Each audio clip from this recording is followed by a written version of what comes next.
City taking the second spot. Tuto O'Neil Albanta ang leading natin from Davao City. So baka abangan natin ang third spot natin. So 5 kilo bigas na muna tayo from Purok Upper Labay. Asa na si Dick Sumali? O kinsay Dick Sumali niya? Baka kilong bugas kay Dick Sumali. O wala Dick Sumali? Asa na si Dick Sumali niya? Okay.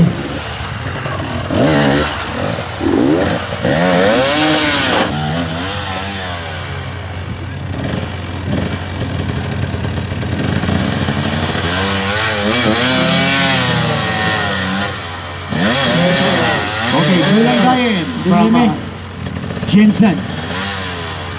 Milan Albanta Yapono, Davao City.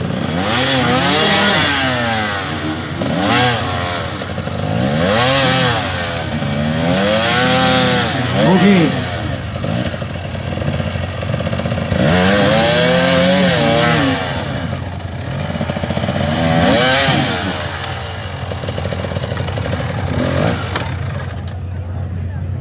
Tupi, South Cotabato.